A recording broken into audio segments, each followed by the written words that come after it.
বিসমিল্লাহির রহমানির রহিম। আজকে আপনাদের ম্যাথমেটিক্সের ওয়ানে আপনাদের আজকে দ্বিতীয় পর্বে স্বাগত। আপনারা যারা প্রথম পর্বে ক্লাস করেছেন তাদের জন্য আজ দ্বিতীয় পর্বের ক্লাসটি। দ্বিতীয় পর্বেতে শেখাবো স্বরবর্ণগুলো কীভাবে পাশাপাশি না রেখে শব্দের অক্ষরগুলো কত প্রকার সাজানো যায় তা নির্ণয় করো। আর যদি আপনারা কেউ প্রথম পর্বে ক্লাসটি না করে থাকেন তাহলে প্রথম পর্বের ক্লাসটি দেখে আসবেন। প্রথম পর্বের ক্লাসটি এখানে আপনার প্রথম পর্বের ক্লাসটি আমি এই ভিডিওর ডেসক্রিপশন বক্সে দেওয়া দিব, আপনারা ওখান থেকে সংগ্রহ করবেন। আর নিয়মিত এই ক্লাসগুলো করলে আপনারা অনেক কিছু জানতে পারবেন এবং অধ্যায়গুলো প্রায় ইজি হয়ে যাবে। আজকে দ্বিতীয় ক্লাসে আমরা স্টার্ট করি। চলো দর্শকবৃন্দ, আমাদের প্রথমত পাশাপাশি না রাখি এগুলো স্বরবর্ণ সাজাতে এখন বাইর করব যে এখানে মোট স্বরবর্ণ কয়টা আছে। বাইর করব যে এখানে মোট স্বরবর্ণ কয়টি, মোট স্বরবর্ণ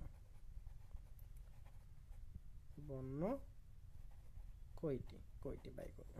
স্বরবর্ণ কয়টি, যেমন এই যে আই, এ, ই, তাহলে স্বরবর্ণ হলো 3টি, মোট স্বরবর্ণ 3টি। তাহলে এখন বাই করতে আমাদের একত্রে বিনা, এখানে মোট সংখ্যা কয়টা বাই করতে হবে, মোট সংখ্যা 1 2 3 4 5 6 7 8, তাহলে মোট সংখ্যা, মোট অক্ষর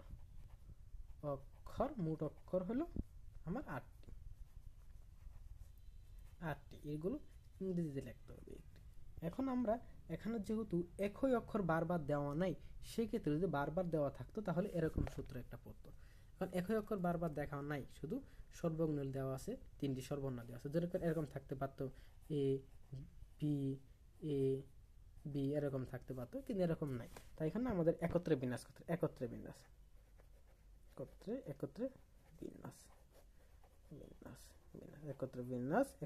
করে দেওয়া আছে 8কে আমরা বিন্যাস করবো।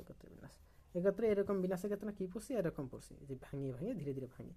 এখন সেটা আমরা ভাঙাবো, এভাবে ভাঙাবো যে 8 গুণন 7 গুণন 6 গুণন 5 গুণন 4 গুণন 3 গুণন 2 গুণন 1। বা আপনারা ক্যালকুলেটর করতে পারেন। ক্যালকুলেটর যেটা আশ্চর্যবোধক চিহ্ন দেওয়া আছে, এরকম আশ্চর্যবোধক চিহ্ন দেওয়া আছে, ওটা করতে পারেন। আগে সংখ্যা লিখবেন, তারপর আশ্চর্যবোধক চিহ্ন দিবেন, দেখেন বেলা এটার মান অটোমেটিক বেরিয়ে পড়বে। আচ্ছা, এটা করবো আমরা। এটা করে আপনারা গুণ করে দেখেন বেলা 4332 হবে, 4332 হলো একত্রে বিন্যাস করতে। এখন আমরা এই সর্বর্ণগুলো বাদ দিব। সর্বর্ণগুলো বাদ দিয়ে অক্ষর হবে কয়টি, সর্বর্ণ বাদে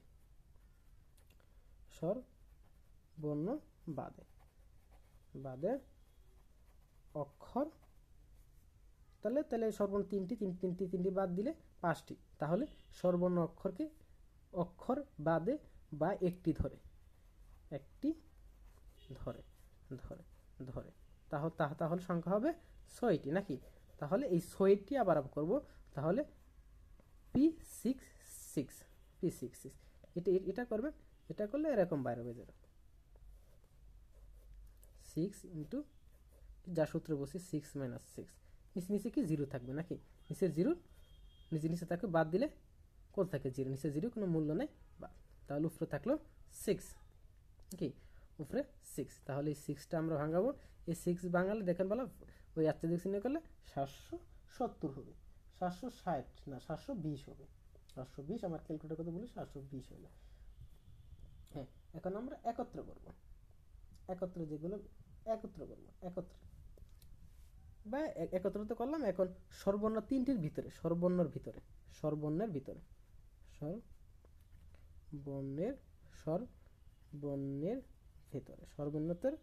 তাদের ভিতরে তাদের ভিতরে করলে তাহলে 3 এরকম হবে। সরাসরি আমরা এরকম লিখতে পারি 3, এরকম লিখতে পারি।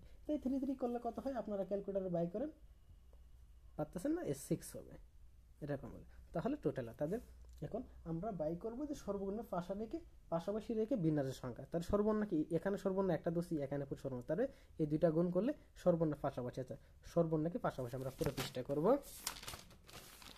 সর্বর্ণগুলো পাশাপাশি রেখে, সর্বর্ণগুলো পাশাপাশি রেখে তখন ওই ছয়টি অক্ষর ধরে আমরা কত পাইছি 720, আর তাদের ভিতরে আমরা করে সর্বনাদের ভিতরে কত পাইছি 6, তাহলে টোটাল এটা গুণ হবে। তো টোটাল গুণ করলে কত হবে দর্শক বন্ধু বলো? 4320 হবে। তাহলে 4320 পাইলাম। তাহলে আমরা একত্রে কত পাইছি? একত্রে 40,320 পাইছি না? এটা থেকে এটা বিয়োগ করে দিলে তাহলে সর্বর্ণ পাশাপাশি না রেখে তাহলে পাবো। সুতরাং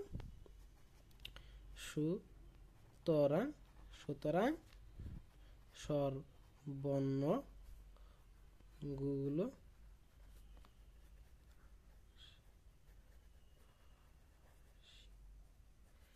না রেখে তাহলে সর্বর্ণ পাশাপাশি না রেখে আমাদের একত্র থেকে এই পাশাপাশিটা বিয়োগ করে দিতে হবে। তাহলে একত্রে কত পাইছি? 40,320 নাকি মাইনাস 4,320 যেটা বিয়োগ করেন, তাহলে বিয়োগ করলে কত হয় দর্শক কিন্তু আপনারা বলুন? বিয়োগ করলে 36,000 এটাই আনসার। 1/100 এটাই আনসার। সুতরাং এটাই আনসার। আশা করি দর্শক বিন্দু বুঝে গেছে। তোমাদের আবার বোঝানোর সাথে আবার একটু দেখাইতেছি, আপনারা পারলে এগুলো স্ক্রিনশট মেরে দিকে রাখতে পারেন। এই যেখানে আবার দেখাইতেছে, আমার পারলে স্ক্রিনশট মেরে রেখে দিতে পারেন। তো ধন্যবাদ সবাইকে এই দ্বিতীয় পর্বে ক্লাসের সবাইকে বোঝানোর জন্য। আর এই পঞ্চম অধ্যায় বিন্যাসে আপনাদের আর একটা ক্লাস হবে, ওই অধ্যায়টা দেখলে ওই ক্লাসটা করলে মোটামুটি আপনাদের ম্যাথমেটিক্সের প্রথম যে অধ্যায় পঞ্চম অধ্যায় আছে এই সম্পর্কে আপনাদের আর কোনো সমস্যা থাকবে না। আপনারা যারা ডিপ্লোমা করতেছেন, বিভিন্ন diploma, diploma fisheries, textile engineering, বিভিন্ন ডিপ্লোমা করতেছেন, তারা যদি এই ক্লাসগুলো ভালোভাবে করেন তাহলে আমার মনে হবে গণিতটা আপনাদের ইজি হয়ে যাবে। কারণ এই গণিতগুলো যারা ক্লাস 9-10 উচ্চতর গণিতে পড়ছেন তাদের একটু সহজ হবে, কিন্তু যারা পড়ানো নাই তাদের ক্ষেত্রে এগুলো অনেক গুরুত্বপূর্ণ। কারণ এই অধ্যায়গুলো প্রায় ইজি, আপনার 3টা ক্লাস করলে প্রায় এই অধ্যায়টাই আপনার শেষ হয়ে যাবে। তাহলে আপনারা সবাই আমার এই দ্বিতীয় পর্ব আরেকটি ক্লাস হবে, ওই ক্লাসে সবাইকে স্বাগতম, ক্লাসগুলো করবেন। এবং আমার এই প্রথম ক্লাসটা এই ভিডিও ডেসক্রিপশন বক্সে দেওয়া থাকবে, আপনারা সবাই ওখান থেকে এটা দেখে নেবেন যে ক্লাসটা কেমন হয়েছে। আর আপনারা পারলে এই অধ্যায়ের যে প্রথম ক্লাস আমি যে প্রথম দেখে সূত্রগুলো দেখাইছি ওই সূত্রগুলো আপনারা মুখস্থ করে ফেলবেন, কারণ সূত্রগুলো মেন, সূত্রগুলো রাখলে আপনার অধ্যায় ইজি হয়ে যাবে, একেবারে ইজি হয়ে যাবে, আপনার কাছে কোনো ব্যাপার মনে হবে না অধ্যায়। তো ধন্যবাদ সবাইকে জানাই সালাম, আসসালামু আলাইকুম।